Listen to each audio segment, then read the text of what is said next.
Bismillahirrahmanirrahim. Assalamualaikum warahmatullahi wabarakatuh. Innal hamdalillah nahmaduhu wa nasta'inuhu wa nastaghfiruhu wa na'udzu billahi min shururi anfusina wa min sayyiati a'malina. May yahdihillahu fala mudhillalah wa may yudlil fala hadiyalah. Asyhadu an la ilaha illallah wahdahu la syarikalah wa asyhadu anna Muhammadan abduhu wa rasuluhu la nabiyya ba'dah. Para pemirsa yang semoga dirahmati oleh Allah Subhanahu wa taala, satu permasalahan klasik, tetapi itu akan ada di setiap zaman. Bahkan permasalahan itu ada di zaman yang modern ini. Permasalahan yang bisa menyesatkan umat, permasalahan yang bisa mengeluarkan seorang dari keislaman. Dan permasalahan ini telah diperingatkan oleh Rasulullah SAW, yaitu permasalahan perdukunan. Kenapa? Karena Islam sangat menganjurkan atau mewajibkan kepada umatnya untuk tetap bertauhid kepada Allah Subhanahu wa taala. Mengesahkan Allah Subhanahu wa taala dalam segala hal. Mengesahkan dalam rububiyahnya, mengesahkan dalam uluhiyahnya, mengesahkan dalam asma dan sifat Allah Subhanahu wa taala. Di antara permasalahan rububiyah Allah Subhanahu wa taala bahwa Allah pemilik alam semesta. Allah adalah yang mengatur seluruh alam semesta. Allah yang mengetahui semua yang ada di alam semesta ini, yaitu permasalahan yang gaib, permasalahan tidak nampak, permasalahan yang tidak dilihat oleh panca indera kita, di mana kita harus yakini bahwa satu hal yang gaib hanya Allah Subhanahu wa taala mengetahuinya. Alam jin kita tidak mengetahuinya, yang mengetahuinya Allah Subhanahu wa taala. Hakikatnya seperti apa hanya Allah Subhanahu wa taala. Sesuatu yang tidak bisa kita lihat dengan panca indera, dengan alat apapun, dan tidak kita rasakan, maka itu hanya Allah Subhanahu wa taala. Alam kubur, sesuatu yang tidak terlihat, sesuatu yang tidak nyata, tetapi Allah mewajibkan kepada kita untuk mengimaninya. Itu satu yang gaib, dan kita wajib mengimaninya, dan kita wajib mempercayai apa yang telah dikabarkan oleh Allah Subhanahu wa taala melalui kitabnya atau melalui lisannya Rasulullah SAW, di mana kita wajib mengimaninya. Begitu pula sesuatu yang gaib yang tidak kita lihat, yaitu apa? Masa depan. Masa depan adalah satu hal yang gaib. Masa depan adalah sesuatu yang tidak nyata dan kita tidak mengetahuinya. Siapa yang mengetahui? Allah Subhanahu wa taala. Maka ketika ada orang yang mengaku bahwa dia mengetahui sesuatu yang gaib, sesuatu yang akan datang, sesuatu yang tidak terlihat, maka dia telah kufur kepada Allah Subhanahu wa taala. Kenapa? Karena alimul ghaib la ya'lamu illallah. Alam yang gaib tidak mengetahuinya kecuali hanya Allah Subhanahu wa taala. Ini yang harus diimani. Karena itulah permasalahan yang berkaitan dengan yang gaib adalah permasalahan perdukunan. Kenapa?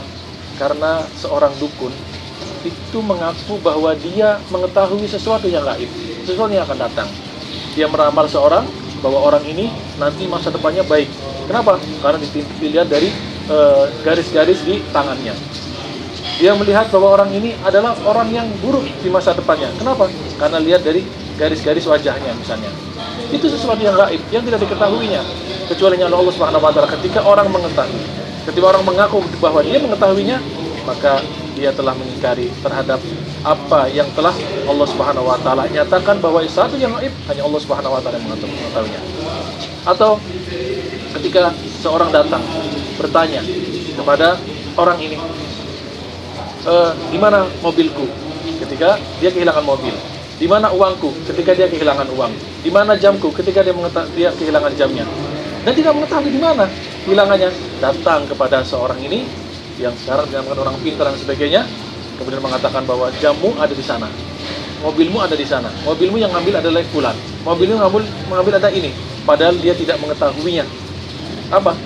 Dia mengetahui dari dalam dirinya sendiri yang mungkin dia mendapatkan berita dari seorang atau sebangsa jin bahwa dia telah memberitahukan di mana keadaannya.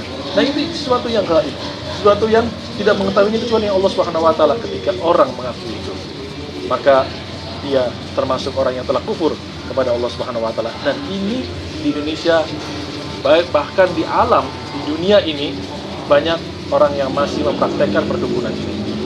Baik perdukunan yang sifatnya klasik maupun perdukunan yang sifatnya modern. Kenapa para pemirsa yang semoga dirahmati Allah Subhanahu wa taala, perdukunan itu ada dua jenis. Ada perdukunan, ada dukun yang yang yang yang dia konotasinya baik. Ada dukun yang konotasinya tidak baik. Dukun yang konotasinya baik adalah seperti apa? Di Indonesia ada dukun bayi, dukun urut dan sebagainya. Itu baik, tidak ada masalah. Kenapa? Karena fisik dia memijat, kemudian dia merawat bayi, kemudian dia memijat bayi dan sebagainya. Dukun bayi tidak ada masalah. Tapi yang kedua adalah dukun yang tidak baik. Itu apa? Seorang yang mengaku bahwa dirinya mengetahui sesuatu yang gaib, sesuatu yang akan datang, sesuatu yang dia tidak mengetahuinya dengan panca indera dia. Baik dia melihat langsung maupun melihat dengan menggunakan kamera.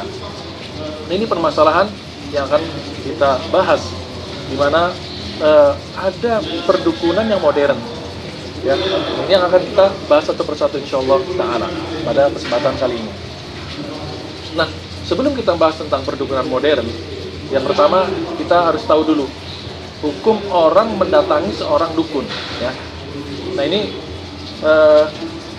dukun sekarang ini memiliki pergeseran nama. Dulu nama dengan dukun, kemudian berkembang menjadi orang pintar, kemudian peramal, ya, walaupun dari zaman dulu juga peramal, kemudian spiritual, ya, ahli spiritual dan sebagainya. Sekarang sudah berubah namanya, tetapi akhirnya sama, yaitu dukun, ya, atau dalam bahasa Arab disebut dengan al-kahin atau ahlun nujum, ya, atau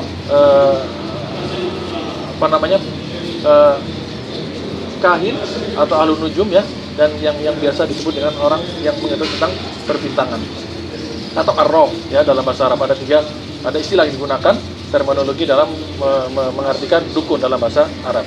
Yang semuanya kalau kita artikan dinamakan dengan dukun.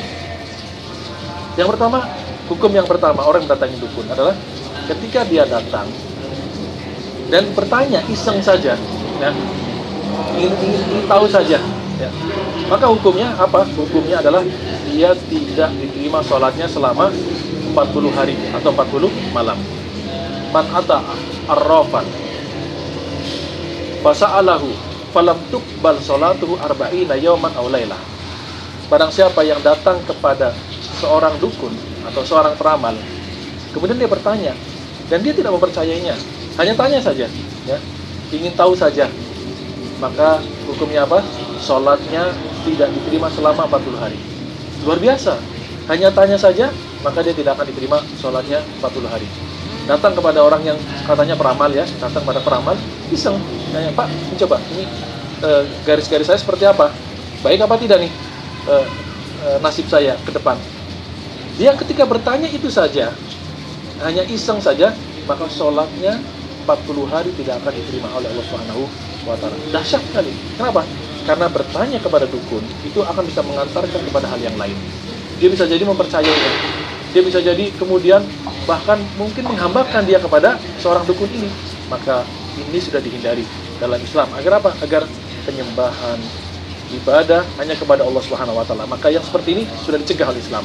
Dan pelaku orang yang bertanya kepada dukun, kepada paranormal, kepada ahli spiritual dan sebagainya yang dinamakan dengan hal-hal yang seperti itu tidak diterima sholatnya selama 40 hari atau 40 malam. Kemudian yang kedua adalah orang yang datang kepada tukang ramal atau dukun, kemudian mempercayainya. Mempercayai dengan apa yang dikatakannya. Oh iya berarti saya ini baik nih dengan garis-garis yang seperti ini. Oh dengan wajah seperti ini, saya berarti kedepannya adalah masa depan saya baik. Oh dengan rumah saya seperti ini, berarti masa depan saya itu baik. Posisi seperti ini, masa depan saya baik. Dia percayanya. Maka apa hukumannya? Dia telah kufur terhadap apa yang diturunkan kepada Muhammad SAW, Rasul kita yang mulia. Kata Rasulullah SAW, man ata arrafan aw kahinan wa saddaqu bima yaqul faqad kafara bima unzila ala Muhammadin sallallahu alaihi wasallam. Barang siapa yang datang kepada arraf, kepada peramal atau kepada dukun, kemudian dia mempercayai apa yang dikatakan oleh dukun itu, maka dia telah kufur, mengkufuri apa yang diturunkan kepada Muhammad SAW. Apa yang diturunkan kepada Muhammad SAW? Apa yang diturunkan kepada Nabi kita yang mulia Muhammad SAW? Yaitu kewajiban untuk mempercayai bahwa yang gaib adalah milik Allah Subhanahu wa taala. Hanya Allah Subhanahu wa taala yang mengetahui yang gaib. Maka ketika dia percaya dengan apa yang dikatakan oleh dukun ini, percaya dengan apa yang dikatakan oleh peramal ini, berarti dia telah kufur dengan apa yang diturunkan oleh Rasulullah Allah Subhanahu wa taala kepada Rasulnya sallallahu alaihi wasallam. Nah, ini yang ketiga. Jadi luar biasa ya, bukan main-main ini. Mempercayai kepada dukun, maka dia telah kufur kepada Muhammad sallallahu alaihi wasallam. Yang ketiga adalah dia datang untuk menguji dan menghinakan atau memperlihatkan kepada masyarakat bahwa ini pembohong ya. Bukan untuk iseng tanya saja, bukan juga untuk mempercayai, tapi ingin menguji dia bahwa inilah pembohong nih, biar dilihatkan kepada masyarakat ini pembohong ya. Maka hukumnya adalah boleh dan bisa jadi wajib. Kalau ternyata pengikutnya banyak, fitnahnya luar biasa, maka sebagai orang yang beriman dan mempunyai kekuatan secara ilmu ya, atau bisa jadi memiliki kekuatan secara fisik, bisa dia mempertanyakan kepada orang itu agar apa? Tahu bahwa orang ini adalah pembohong ya, bahwa ini tidak betul. Kenapa? Karena pernah ditanyakan kepada salah seorang yang pembohong di zaman Rasulullah SAW, dan dimunculkan bahwa orang ini adalah orang yang pembohong. Ini tiga hukum orang yang datang kepada tukang ramal atau kepada dukun. Yaitu pertama, dia tidak diterima sholatnya selama 40 hari kalau dia hanya datang saja. Kemudian yang kedua, dia kufur terhadap Nabi apa yang diturunkan kepada Nabi Muhammad SAW kalau dia mempercayainya. Kemudian ketiga, boleh bahkan bisa jadi wajib kalau dia ingin mempertontonkan kepada masyarakat bahwa orang ini adalah pembohong. Banyak sekali orang yang melakukan itu. Nah, ini para pemirsa yang semoga dari Allah Subhanahu wa taala, sekarang ini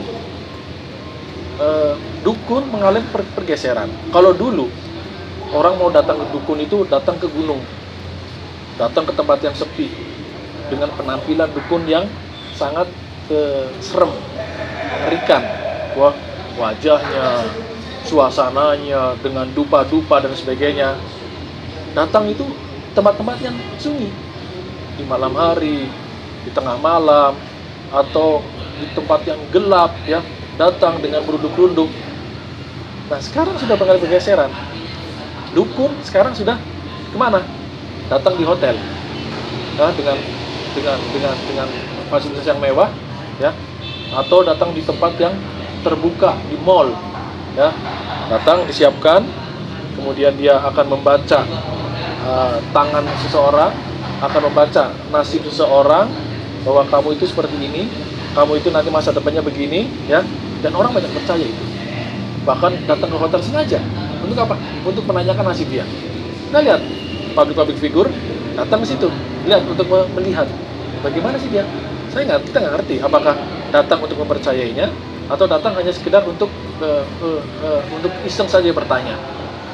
Bahkan sekarang lebih dahsyat lagi, disiarkan di televisi, dipertontonkan di depan masyarakat bahwa ini loh ya, ahli ramal, diramal orang ini, dilawan public figure ini, artis atau siapapun, dilihat, ini nih luar biasa nih, ini nasibnya ini bagus nih, ini nasibnya itu nanti ada kurang baik jodohnya begini nih. Itu sekarang sudah mengalami pergeseran seperti itu. Kemudian kalau dulu orang dukun itu menggunakan pakaian ya yang serem, kemudian penampilan yang luar biasa ya. Kalau sekarang tidak, menggunakan dasi modern, baju yang rapi ya, perlente lah menggunakannya. Artinya yang zaman dulu serem sekarang menjadi lebih soft, lebih dekat, lebih modern dan lebih memasyarakat, bahkan lebih daripada orang yang datang itu sendiri. Ini penampilan lebih cantik ya, kalau perempuan yang berhias. Kalau dulu mungkin hias dengan hiasan yang seperti setan, sekarang nggak, berhiasan seperti artis ya, lebih menarik dilihat oleh orang lain. Laki-lakinya juga sama, menggunakan dasi, menggunakan baju, menggunakan jas, menggunakan pakaian-pakaian yang rapi, datang pada tukang dukun ini.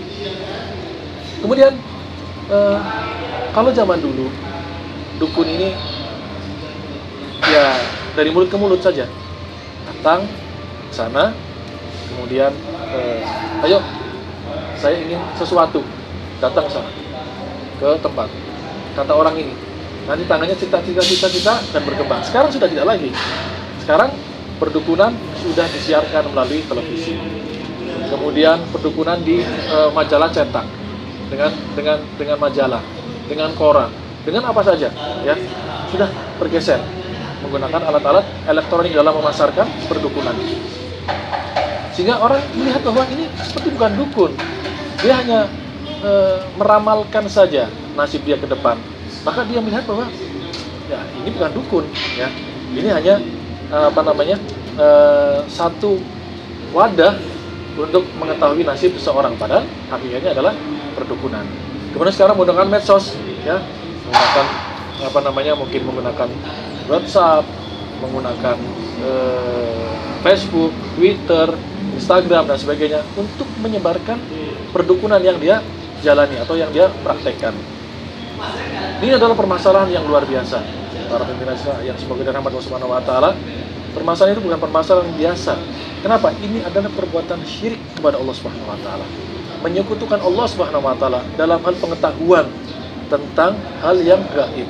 Maka ini akan menjerumuskan seorang atau umat Islam kepada perbuatan dosa besar. Kenapa?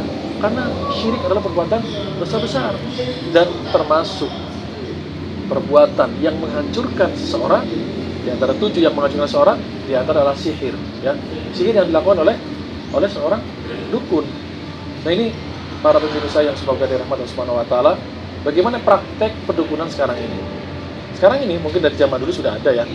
Kalau misalnya ada seorang ingin membuka warung makan, itu banyak. Dia ingin buka warung makan, membeli centongnya dulu tuh. Berapa centongnya harganya? 25 juta. Kepada siapa? Kepada dukun. Dia ingin mendapatkan rezeki, datang kepada dukun, mendapat centongnya biar apa? Biar laris. Ini juga bagian daripada perdukunan dan ini banyak. Ketahuilah bahwa rezeki Allah Subhanahu wa taala sangat luas sekali. Allah Subhanahu wa taala Ar-Razzaq, Maha memberikan rezeki. Jangan khawatir, kalau itu adalah rezeki kita, pasti akan datang. Kalau memang Allah takdirkan bahwa warung kita itu laris, pasti akan laris. Kalau Allah takdirkan warung kita tidak akan laris, dia tidak akan laris, meskipun dengan berbagai cara kita lakukan. Karena manusia itu sudah ditentukan oleh Allah 50.000 tahun sebelum menciptakan langit dan bumi, rezekinya berapa, umurnya berapa, jodohnya siapa. Itu sudah ditakdirkan oleh Allah Subhanahu wa taala. Apakah dia akan panjang jodohnya? Apakah dia akan banyak rezekinya? Apakah dia akan panjang umurnya, pendek umurnya? Itu sudah ditentukan oleh Allah Subhanahu wa taala 50.000 tahun sebelum penciptaan langit dan bumi. Maka ketika dia datang kepada dukun ingin mendapatkan rezeki lebih, sesungguhnya itu tidak terjadi kecuali atas izin dari Allah Subhanahu wa taala.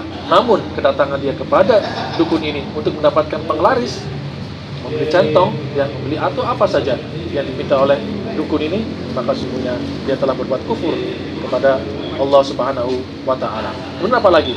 Datang melihat zodiak, perbintangan. Oh, bintangnya ini berarti nasibnya begini. Oh, bintang ini nasibnya begini. Oh, hari ini nasibnya begini.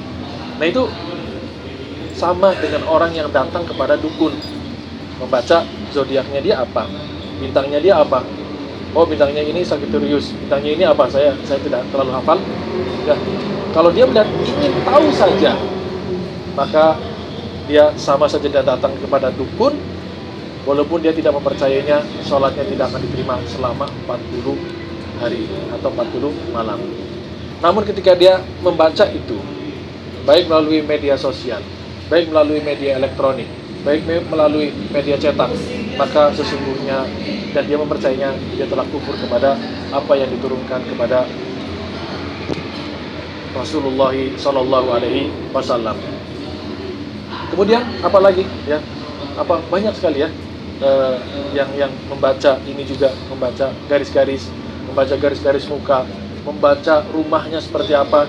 Itu sesungguhnya adalah praktek-praktek perdukunan modern yang banyak dilakukan oleh masyarakat kita ini. Nah, ini satu penyakit yang besar yang terjadi di zaman modern ini, yang sesungguhnya itu bukan hal biasa, tetapi itu adalah satu perbuatan dosa besar yang dilakukan oleh umat ini, dan kita harus segera menjauhi perbuatan seperti itu. Kenapa? Karena itu akan menjerumuskan seorang kepada kesyirikan yang lebih besar lagi. Bukan aja bukan hanya dia mempercayai kepada dukun ini, tapi bisa jadi dia akan mempersembahkan sesuatu yang diminta oleh dukun ini. Karena jamaah sekalian semoga dirahmati Allah Subhanahu wa taala, sesungguhnya dukun itu akan sangat luar biasa pengaruhnya ketika dia dekat dengan jin. Semakin dia dekat dengan jin, maka semakin dia itu memiliki kelebihan. Dan tentu kelebihan ini adalah atas izin dari Allah Subhanahu wa taala, ya. Karena di zaman dahulu jin itu dan sampai sekarang itu akan bernumpuk-numpuk ke atas sampai ke langit. Nah, kemudian apa yang dilakukan oleh jin ini? Dia akan mencuri berita. Nah, ketika dia dapatkan berita itu, diturunkan kepada jin yang akan dibawanya sampai ke bawah. Satu berita akan menambah menjadi 100 berita. Jadi satu berita yang dia dapatkan bisa jadi sampai ke bawah, bisa jadi tidak. Kenapa? Ketika mereka bertumpuk-tumpuk, ya, kemudian datang bintang dan akan menghancurkan tumpukan-tumpukan jin ini. Bisa dia sampai ke bawah, bisa jadi tidak sampai ke bawah. Yang sampai ke bawah pun akan bertambah menjadi 100. Maka satu ketika bisa jadi si dukun ini mendapatkan berita dari jin ini yang benarnya satu, tetapi kebohongannya ada 99.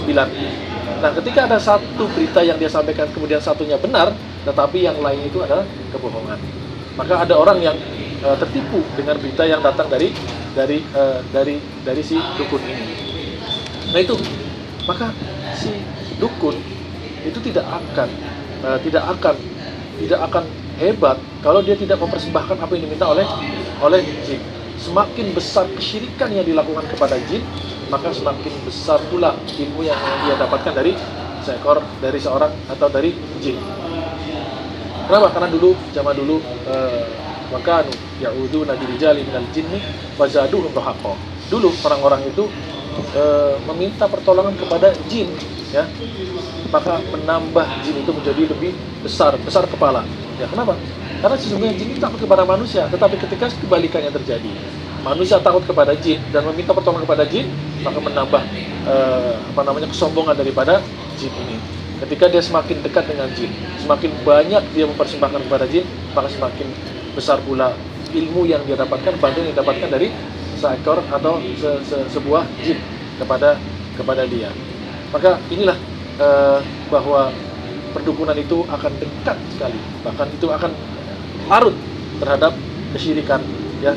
Dia harus mempersembahkan sesuatu yang diminta oleh jin, dia harus melakukan perbuatan yang melanggar syariat Islam.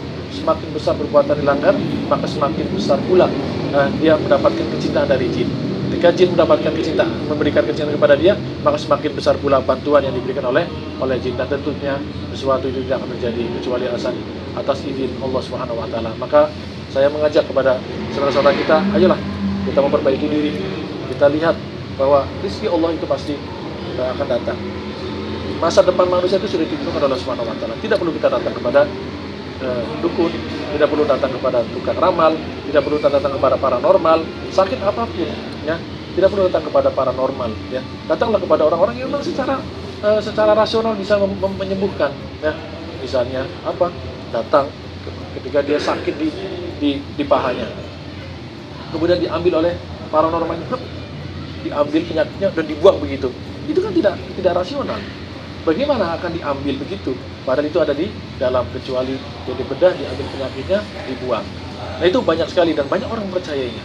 Maka hati-hatilah dengan perbuatan ini, karena perbuatan ini sesungguhnya adalah perbuatan kesyirikan kepada Allah Subhanahu wa taala yang akan menjerumuskan seorang itu kepada api neraka.